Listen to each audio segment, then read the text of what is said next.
de très près sur LCI et dans le reste du monde forcément. Pas de cessez-le-feu, pas d'accord, pas beaucoup d'informations après ce sommet. Donald Trump n'a pas renoncé de son côté à une paix durable. Volodymyr Zelensky, lui, va se rendre lundi, dans 2 jours exactement, à Washington pour pouvoir rencontrer Donald Trump. Mais que va-t-il se passer? Quel impact des Européens? Est-ce que c'est un rendez-vous qui va faire avancer les choses positivement pour l'Ukraine ou est-ce que ça va être un énième rendez-vous manqué? En tout cas, regardez ce que Donald Trump a déjà très précisément en tête. Nous nous sommes mis d'accord sur beaucoup de points. Quelques-uns ont été convenus, mais pas tant que ça. 1 ou 2 assez importants, mais je pense qu'ils peuvent être réglés. Maintenant, c'est vraiment au président Zelensky de conclure, et je dirais aussi que les nations européennes doivent s'impliquer. Nous sommes vraiment proches d'un accord. L'Ukraine doit accepter, mais peut-être qu'ils diront non. Voilà pour la forme. Pour le fond, on se connecte tout de suite avec Washington. Merci beaucoup Sophie Chevallereau d'être avec nous en direct, Sophie, de Washington. On le sait donc maintenant, lundi, dans 2 jours exactement, Volodymyr Zelensky va se rendre là où vous vous trouvez, très exactement, pour rencontrer le président américain. À quoi est-ce qu'il faut s'attendre ? Oui, Donald Trump et Volodymyr Zelensky ont échangé pendant près d'1 heure par téléphone lorsque Donald Trump se trouvait à bord de son avion après sa rencontre avec Vladimir Poutine. Et donc le président ukrainien sera ici à Washington dans 2 jours. D'ailleurs, la presse américaine ne parle quasiment que de ça. Ce matin, Zelensky dans le bureau ovale lundi.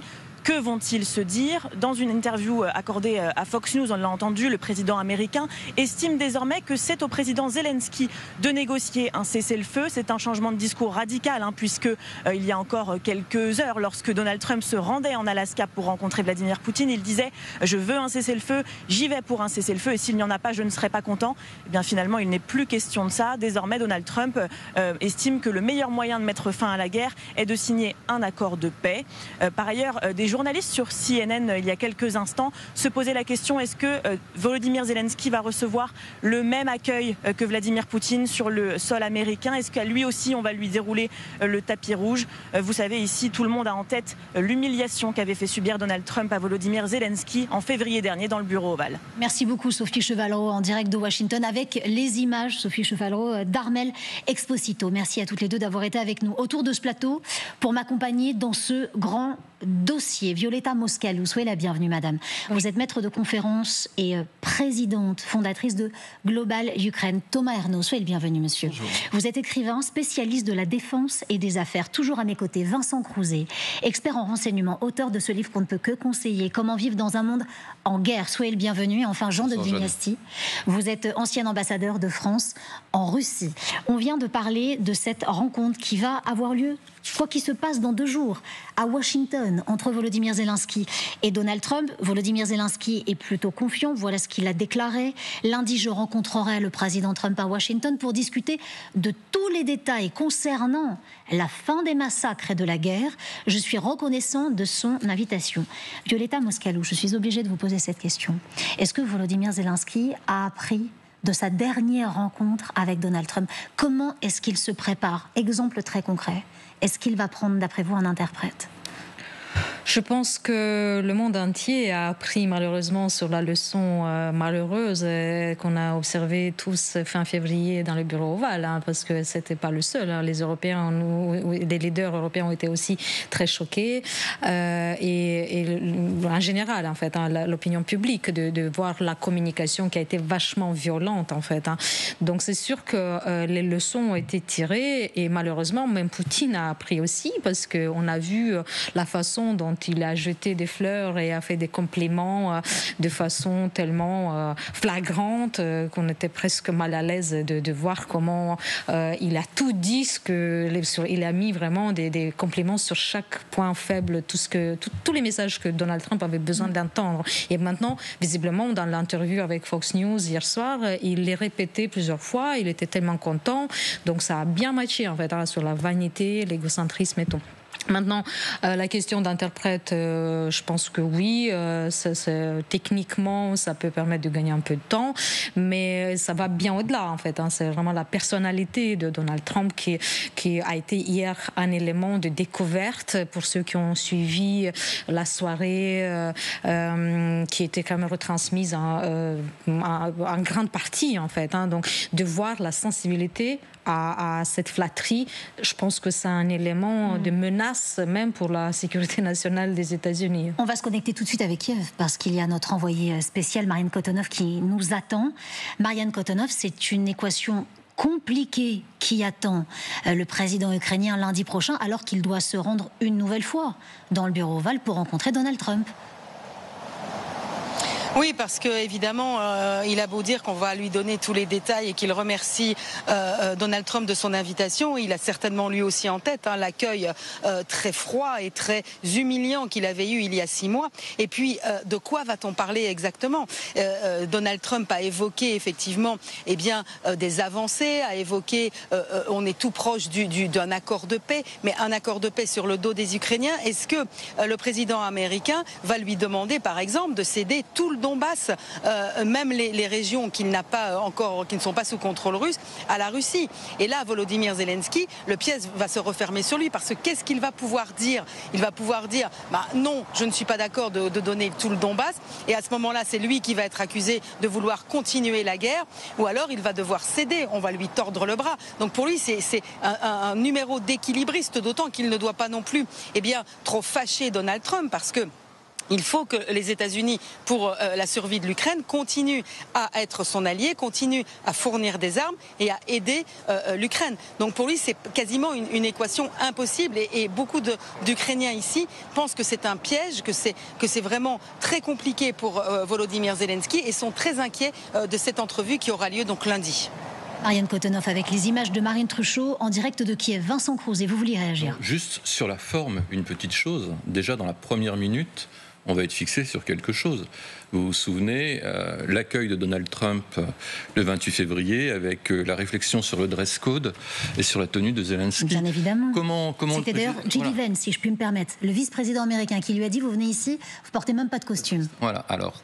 Comment sera habillé, comment sera vêtu Zelensky? Je ne pense pas qu'il va changer, qu'il va déroger à son habitude. Ce serait une forme de soumission avant l'entretien. Peut-être qu'il portera une simple veste au-dessus de son sweatshirt des forces armées ukrainiennes, mais ça va être un moment très, très intéressant, ces premières minutes.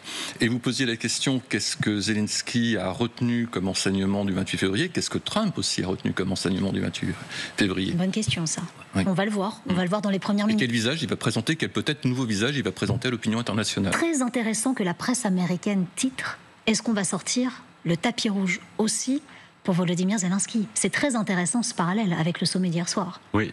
Mais il n'est pas très fondé, parce que en fait le tapis rouge c'est une visite officielle, il y a des protocoles très précis, donc le tapis rouge c'est pour une visite d'État, ça c'est sûr, avec passage en revue, musique et tout, pour une visite officielle, pour un ministre ou un premier ministre ou un président, et pour une visite de travail, il n'y a pas de tapis rouge. On descend discrètement, on est accueilli par le chef du protocole, on vous enfourne dans une voiture et vous allez travailler dans un bureau. Et c'est important de l'expliquer pour ne pas avoir la mauvaise compréhension de ce qu'on va voir, ce à quoi nous allons assister. Oui. Oui, c'est vrai, mais je pense qu'on va faire un procès à Trump là où il n'y a pas lieu d'en avoir. Visiblement, la visite de Poutine avait un certain statut protocolaire que n'a pas la visite de Zelensky, qu'on le veuille ou non, dès le départ. Hein. Bon, en attendant, il y a une autre question, si vous le permettez, Thomas Ernaud. Il y a la question des garanties de sécurité. Parce que Washington aujourd'hui a déclaré qu'elle allait accorder des garanties de sécurité à l'Ukraine qui allaient être semblables à celles de l'OTAN sans que l'Ukraine n'adhère dans l'OTAN. Ça veut dire quoi ? Moi, j'analyse ça comme un retour un peu justement à ce qui a été fait avant, qui est l'opération dite spéciale en 2022. Il y avait ce qu'on appelait, comment ça s'appelait ce dispositif-là, qui permettait en fait à long terme de faire adhérer l'Ukraine à l'OTAN. C'était les nouvelles opportunités. Voilà. En fait, c'était tout un dispositif sur une dizaine d'années qui devait permettre d'aboutir à faire adhérer l'Ukraine dans l'Alliance Atlantique. Aujourd'hui, évoquer ça dans la presse, est-ce que c'est pour voir quelles vont être les réactions russes et voir un petit peu comment ils vont réagir à travers leur porte-parole, ou est-ce qu'il y a véritablement une ambition ambition. Et derrière cette ambition, qu'est-ce qu'ils entendent par là? Puisqu'on sait que dans l'Alliance Atlantique, il y a des alliances l'Alliance va toucher à la fois au commandement, aux exercices militaires et à la coopération, à la vente d'armement. La plupart des nations de l'OTAN ont du matériel américain, mais c'est également le fameux article 5, qui est donc la réaction des pays membres en cadre de guerre sous certaines conditions et sous certaines volontés. Donc c'est presque un retour en arrière qu'on avait connu, et plutôt la doctrine un peu de Biden. Mais Donald Trump, déjà en 2016, n'avait pas non plus été véritablement opposé comme il était à la base aujourd'hui à une entrée à long terme de l'Ukraine dans l'OTAN. Là, il faudra voir ce qui est derrière, mais je pense que c'est plus un coup diplomatique. Voilà, parce que de toute manière, si on relie bien l'ultimatum du 17 décembre 2021 ou le mémorandum du 2 juin 2025 de la Russie, c'est quelque chose pour eux qu'ils jugent inacceptable. Et en fait, je pense que ça bloquera les négociations, un cessez-le-feu, mais encore plus un traité de paix. Pour reprendre ce que vous venez d'évoquer à l'instant, le fameux coup diplomatique, peut-être va-t-il un peu plus loin, ce coup diplomatique. Trump n'en démord pas, il veut organiser une rencontre tripartite. Lui, Vladimir Poutine, Volodymyr Zelensky. On l'écoute, il l'a dit hier soir, très précisément après son sommet, à nos confrères de Fox News. Il faut maintenant organiser une rencontre entre le président Zelensky et le président Poutine. Et avec moi aussi, je pense. Si cela leur convient, je serai présent à cette prochaine réunion. Volodymyr Zelensky, lui, est loqué depuis le début. Il dit l'Ukraine souligne que les questions clés peuvent être abordées au niveau des dirigeants et qu'un format trilatéral est adapté à cette fin. Là, ça ne bloque pas. Néanmoins, c'est pas ce que dit la Russie. Non, c'est intéressant qu'il y revienne dans cette interview, parce que c'est certainement ce à quoi il souhaitait parvenir. C'était l'une des souris, si j'ose dire, vers lesquelles il voulait, l'un des points qu'il voulait obtenir hier de la part de Vladimir Poutine. On pensait d'ailleurs que ce serait un point qu'il obtiendrait facilement, et vraisemblablement les Russes ont émis des conditions à cette réunion tripartite. C'est peut-être une des choses qui a bloqué et qui a grippé le processus de négociation du sommet hier, alors qu'on pensait que c'était finalement un point qui serait beaucoup plus facile à obtenir de la part de Trump. Il a dû être extrêmement déçu, donc il revient sur cet engagement qu'il a peut-être fait à Zelensky. Ceci dit, j'ai vu un communiqué russe ce matin, qui indiquait que les conditions n'étaient pas réunies. Voilà. Il a dit lors du sommet en Alaska, Vladimir Poutine, Donald Trump n'ont pas évoqué de futurs sommets tripartites en présence de Volodymyr Zelensky. Il y a peu de chance. Une porte s'ouvre, une autre se referme. Mais il n'a pas dit son dernier mot, Donald Trump. Ce qu'il veut, peut-être va-t-il l'obtenir, Jean de Glignesti. Il y a une séquence en mai qui était intéressante suite à la réunion à Kiev dont on a parlé avec Starmer, Zelensky, Macron, Merz. Dans cette séquence, les Européens ont demandé un cessez-le-feu dans les 3 jours. Poutine a rétorqué en disant moi je suis prêt à négocier, il n'a même pas mentionné le cessez-le-feu, donc nous allons envoyer des négociateurs à Istanbul. À ce moment-là, Zelensky a dit d'accord pour négocier, mais à condition que ça soit Poutine et moi, et donc qu'on négocie au sommet, parce que là c'est du sérieux. Et à ce moment-là, évidemment, les Russes ont refusé. Poutine ne veut pas rencontrer Zelensky, en tout cas à ce stade, mais ça c'est une constante de sa position. Violetta Mosquello. Il me semble que cette histoire de mécanisme de garantie, quelque chose d'équivalent à l'article 5 de l'OTAN, c'était quelque chose qui était pour nous évident à la suite du lancement de la coalition des volontaires. En fait, on voyait venir en fait le nombre des accords bilatéraux que l'Ukraine a signés sur la sécurité et la défense avec la France, avec la Grande-Bretagne et tout ça. On se disait, on a compris qu'on est bloqué sur l'OTAN, et donc on essaie de construire quelque chose pour avoir un plan B, pour avoir une alternative en fait. Donc honnêtement, c'est pas quelque chose de très très surprenant qu'on mette ça maintenant sur la table. Et les États-Unis l'avaient dit déjà la semaine dernière quand il y avait eu le sommet à Berlin en fait en visio, que les Américains seraient aussi avec la coalition des volontaires. J.D. Vance a participé aussi à la réunion des coalitions des volontaires et qu'ils seront présents en fait. Donc et sur cette rencontre potentielle tripartite entre les Américains, les Ukrainiens et les Russes, est-ce que pour vous ce serait le déclencheur, la bonne nouvelle qui pourrait faire évoluer les choses dans le positif? Ce sera un pas vers l'avant, mais sauf que l'histoire de la relation que l'Ukraine a avec la Russie montre que c'est un jeu de dupes et qu'on ne peut pas leur faire confiance. Et que hier, par exemple, quand on entendait Poutine dire dans la conférence de presse que la Russie était prête à garantir la sécurité de l'Ukraine... Honnêtement, je veux dire, c'est une perversion, un changement inversion vraiment des messages et tout. Et deuxième, il rajoute tout juste après. Et surtout, il ne faut pas que Kiev ni l'Europe ne soient pas des obstacles à l'obtention de la paix, donc de sa paix, de sa vision de paix. Dans ces conditions. Dans ces conditions. Donc lui, il a sa liste de courses avec un certain nombre de cases et il n'en démord pas d'un iota, en fait. Donc ça, c'est sûr. Et qui sont les obstacles, du coup, à cette volonté? Qui veut pas, qui se sentent menacés par cet impérialisme russe qui de facto est incarné par Poutine? Au-delà de l'Ukraine, c'est tous les pays de l'Europe de l'Est qui faisaient partie de l'ex-URSS ou de l'ancien pacte de Varsovie, pour lesquels Poutine a des ambitions. Oui, rapidement. En plus, Vladimir Poutine a été très malin hier dans son discours. Il a dit que toutes les conditions pour qu'il y ait une rencontre entre Zelensky lui-même et Donald Trump se fassent. Il fallait que toutes les demandes de la Russie soient prises en compte. Or, on sait qu'à cette heure, Zelensky est complètement opposé à certaines demandes de Vladimir Poutine et qu'elles sont très larges. Elles vont des territoires, des oblasts, à un cessez-le-feu, en passant par la prise en compte de la langue russe et de la prise en compte des intérêts des populations russes. Dénazification, démilitarisation, retour aux accords de 97 entre l'OTAN et la Russie. On voit bien que la liste est très longue et non exhaustive. Et je pense que Donald Trump aura un rôle dans les négociations avec la rencontre de lundi pour persuader Zelensky de répondre à certaines demandes. Parce que Donald Trump, lui, derrière, il a des intérêts économiques à valider et c'est ce qu'il souhaite, obtenir le fameux deal. Mais je pense que ça sera très long avant qu'on ait une rencontre Zelensky, Donald Trump et Vladimir Poutine. Vous restez avec nous pour notre seconde partie de notre grand dossier. On va vraiment s'intéresser à ce qui a été dealé. Parce que pour l'instant, nous n'en savons rien. Qu'est-ce que ces deux hommes se sont dit exactement hier en Alaska? Vladimir Poutine d'un côté, de l'autre, le président américain Donald Trump. 2h30 passées ensemble, aucun compte rendu très précis au reste du monde. 10 minutes dans une voiture blindée, seule à seule. Qu'est-ce qui a été dealé? Vous restez avec nous, on a des réponses sur LCI. À tout de suite.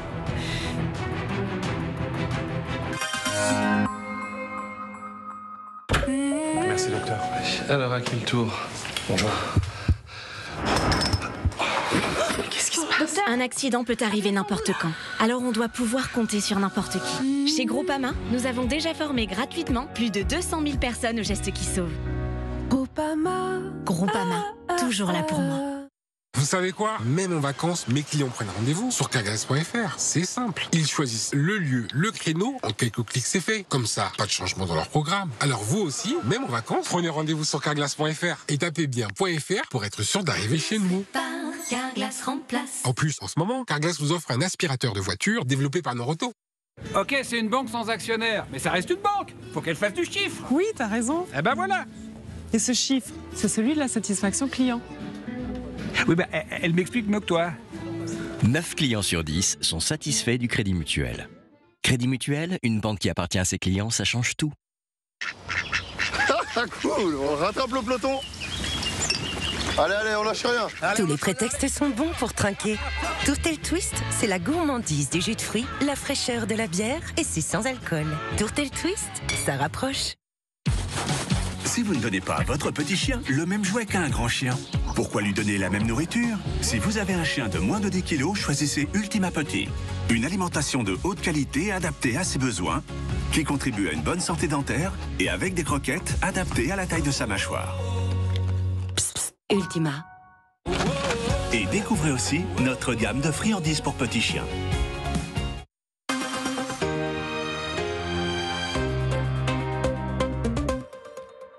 Vous savez quoi? Même en vacances, mes clients prennent rendez-vous sur carglass.fr. C'est simple. Ils choisissent le lieu, le créneau. En quelques clics, c'est fait. Comme ça, pas de changement dans leur programme. Alors vous aussi, même en vacances, prenez rendez-vous sur carglass.fr et tapez bien .fr pour être sûr d'arriver chez nous.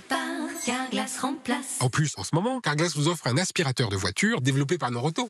Bonjour, c'est Evelyne Delia. Vous aussi, vous voulez réduire l'impact de votre alimentation sur l'environnement? Alors voici des gestes efficaces au quotidien. Pour vos repas, privilégiez des fruits et légumes cultivés en France et de saison. Saviez-vous par exemple qu'une tomate achetée en été aura 7 fois moins d'impact carbone qu'une tomate achetée en hiver? Et si vous choisissez des produits bio, vous ferez la différence. Parce que chaque geste compte, découvrez les bonnes pratiques sur agirpourlatransition.adem.fr. TF1 et ses partenaires engagés avec vous pour une consommation plus responsable. Pour voir si tout allait bien, vous avez fait un bilan de santé. Complet le bilan. Pour votre reconversion, vous avez fait un bilan de compétences. Et on ne devient pas boulanger comme ça. Et avec votre fils aussi, vous avez fait le bilan. Et après tout ça, pour vos assurances, vous ne feriez pas aussi un bilan? À la Matmut, nos conseillers vous proposent un bilan gratuit pour ajuster vos contrats d'assurance selon vos besoins et votre budget, y compris à la baisse. Et ça, c'est plus juste pour tous. Matmut, élu marque de l'année 2025.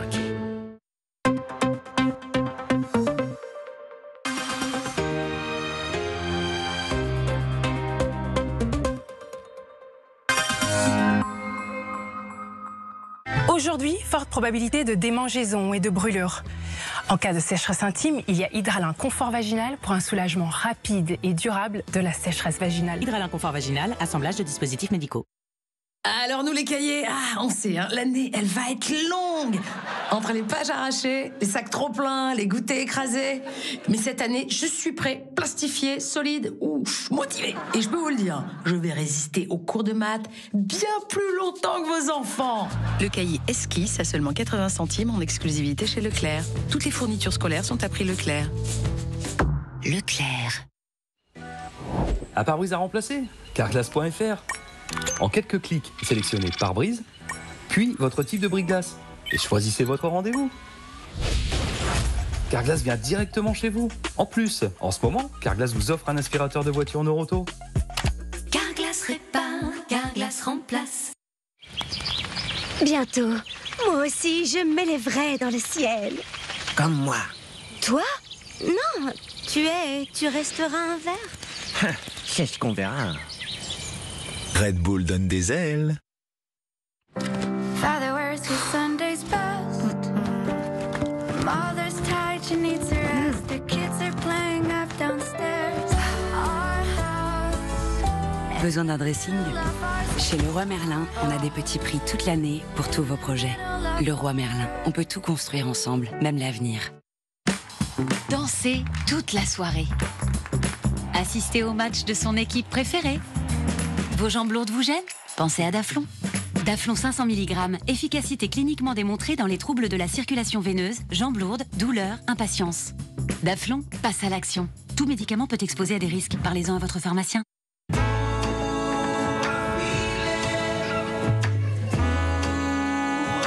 Tous les rêves commencent par une bonne nuit. Réveillez-vous. Il est temps de bien dormir. Pardon. Léo, Paul, La gourmandise du jus de fruits, la fraîcheur de la bière et c'est sans alcool. Avec Tourtel Twist, tous les prétextes sont bons pour trinquer.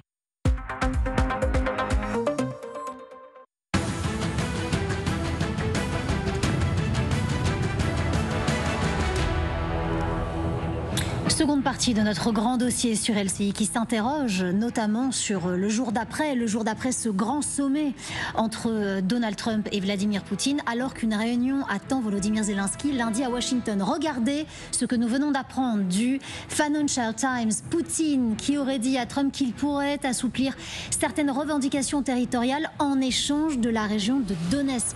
Voilà une avancée capitale dans le reste de cette guerre si cela était accepté. En échange de la région de Donetsk, Vladimir Poutine déclare qu'il gèlerait la ligne de front dans les régions méridionales de Kherson et de Zaporizhia. On va aussi vous remontrer ces cartes, que vous puissiez comprendre de quoi il s'agit au niveau de ces oblasts, que nous puissions comprendre ensemble ce qu'il en résulte. Mais d'abord, on va se connecter, si vous le permettez, avec Washington. Notre envoyée spéciale, Sophie Chevalreau, nous attend.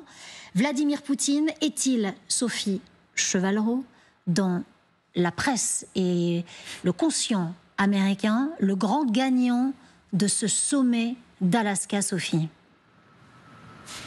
Oui, clairement. Pour beaucoup de médias américains, Vladimir Poutine est le grand gagnant de cette rencontre d'hier en Alaska. Vous savez, depuis hier, l'attitude du président américain est très commentée ici. Les applaudissements, les grands sourires, les compliments faits à Vladimir Poutine durant la conférence de presse, tout ça est très commenté. Même par la chaîne conservatrice Fox News, une journaliste disait « On a l'impression que Vladimir Poutine est venu pour dire ce qu'il avait à dire, prendre des photos avec le président américain et puis repartir ». Pas de cessez-le-feu également, et c'est important de le rappeler, on le disait tout à l'heure, pas de cessez-le-feu, les combats continuent, alors même que Donald Trump l'avait dit, je vais en Alaska pour obtenir ce cessez-le-feu, si je ne l'obtiens pas, je ne serai pas content, mais finalement il n'en est rien. Et puis les fameuses sanctions économiques sévères, cette menace brandie par le président américain depuis plusieurs jours, si jamais la Russie ne mettait pas fin à son offensive en Ukraine, eh ben, elles ne sont pas non plus mises en œuvre, ces sanctions économiques. Donc c'est ce qui donne le sentiment ici que Donald Trump finalement a plié devant Vladimir Poutine. Merci beaucoup Sophie Chevalleroux avec les images d'Armel Exposito en direct de Washington. Et alors que nous venons d'apprendre par le Financial Times que Vladimir Poutine pourrait, en échange de la région de Donetsk, geler cette ligne de front et donc permettre aux Ukrainiens d'être plus à l'aise sur les régions de Kherson et Zaporizhzhia. Qu'est-ce que ça veut dire aussi des suites? Alors Donetsk, c'est pas un hasard, c'est là où l'armée russe patine depuis maintenant 48 heures, avec d'ailleurs la brèche qui a été constituée, qui a été coupée en deux par la 3e brigade, l'ex-brigade Azov cette nuit apparemment. C'est tout sauf un hasard, mais c'est surtout se lancer dans un bourbier de considérations territoriales qui mène nécessairement à l'échec. Regardez Violeta Moscalou, que l'on puisse comprendre tout ce qui est en rose. En réalité, ce sont les avancées russes. Quand on regarde de très près Donetsk, en réalité, il y a toute une partie qui est encore grisée et qui n'est pas prise du tout. Mais ça fait depuis 2014 que les Russes veulent prendre le Donetsk, en fait, parce que c'est ça qu'il faut pas oublier que le DNR et l'LNR, en fait, les deux républiques autoproclamées là et tout ça. Donc ça a commencé en 2014. Donc 11 ans après, ils sont encore toujours sur le terrain en train de se dire oui, on avance, mais avec quel rythme? Et de mémoire, il y a 30% de la région de Donetsk qui est sous le contrôle de l'armée ukrainienne, en fait. Donc qu'est-ce qu'il dit? Il dit oui, assouplir, mais assouplir que dalle, en fait. Vous me donnez 30% de Donetsk, je vous dis que je gèle sur la ligne de front, mais de facto, je ne vous donne rien. Et geler, ça veut dire on reste là où on est, on n'avance plus. Oui, mais sauf qu'il reste aujourd'hui, et dans 15 jours, il va avancer, parce qu'en fait, il est sur la logique de ce qui est à moi, et ce qui est à vous est à moi aussi. Et donc, la technique de saucisson, c'est de dire, l'Ukraine, malheureusement, dans l'histoire, a compris qu'on ne peut pas faire confiance aux Russes, et c'est ça le message de Vladimir Zelensky à Donald Trump, et les Européens maintenant ont compris, en fait. Je pense Emmanuel Macron a dit il faut quand même tirer les leçons maintenant des 30 dernières années où les Russes ont pris des engagements qui n'ont jamais tenus, en fait. Et donc aujourd'hui le risque c'est ça, c'est que la technique de saucisson un peu à l'ancienne comme au KGB, prendre quelque chose, promettre, après faire semblant d'oublier ou trouver un prétexte et faire encore un pas, bouger encore un pion. Donc ça, c'est encore une façon, une stratégie de Vladimir Poutine de gagner du temps. Il dit qu'il veut un accord de paix, un traité de paix au lieu de cesser le feu pour gagner du temps, parce qu'il a tout intérêt que son armée puisse progresser sur le terrain jusqu'à ce que l'hiver arrive. Et malheureusement, Donald Trump, il s'est quand même fait un peu balader avec ce sommet où il s'attendait quand même à au moins un cessez-le-feu partiel, en fait. Et au final, vous pensez vraiment que c'est 1-0 pour Vladimir Poutine ici?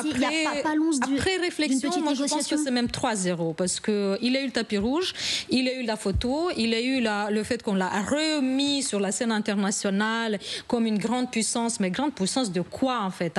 La Russie aujourd'hui, qui se pense en héritière de l'ex-URSS, c'est un territoire et un arsenal nucléaire. Mais Violeta Moscalou, on ne connaît pas encore tous les tenants et les aboutissants de cette réunion. Est-ce que vous pensez pouvoir être surprise positivement lundi quand Volodymyr Zelensky va aller à Washington? Quand Donald Trump a dit qu'il y a un paramètre qui n'est pas clair et qu'on essaie de comprendre un peu quel paramètre, mais en fait, encore une fois, je renvoie à la liste de courses de Poutine de février 2022. Violeta Moscalou et vous autres messieurs, autour de ce plateau, je vous propose qu'on en écoute Donald Trump. Donald Trump, hier, après le sommet, il est interrogé par nos confrères